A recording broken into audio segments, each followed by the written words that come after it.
Sono migliaia in Veneto, i nostri dati li stimano in più di 3.000 e diverse centinaia in provincia di Treviso, dove operano tutte le più grandi piattaforme presenti sul mercato. Una realtà alla quale diventa sempre più necessario far fronte in termini di tutela.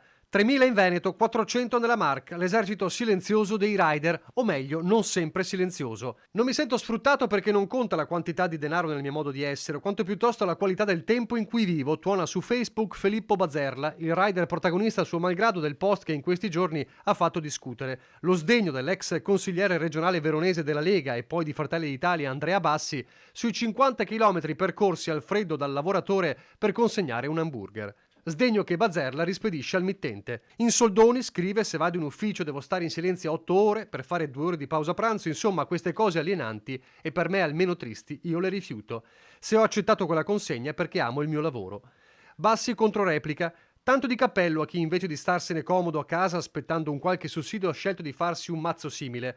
Altrettanto liberamente, però, io che lo ritengo un sistema che allo stato attuale presenta delle grosse zone d'ombra, posso decidere di non utilizzare più il servizio per questioni etiche. Già, le zone d'ombra, denunciate anche dalla CGIL.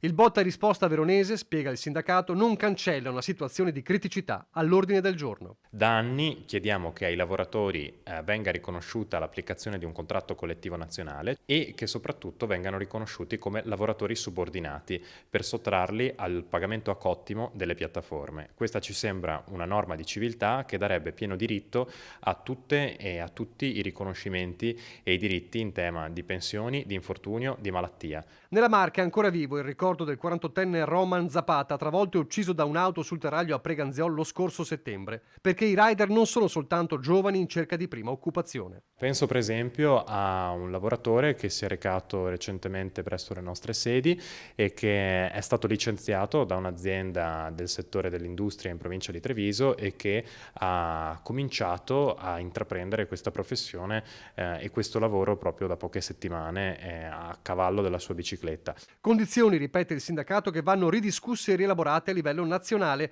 per garantire la possibilità di lavorare in tutela. Forse dovremmo pensare e ritenere che questo tipo di servizio ha un costo che è paragonabile quasi a quello dei servizi di lusso e forse dovremmo pensare che dietro chi effettua queste consegne ci sono lavoratori, persone in carne ed ossa che molto spesso si trovano in condizioni contrattuali e reddituali difficilissime.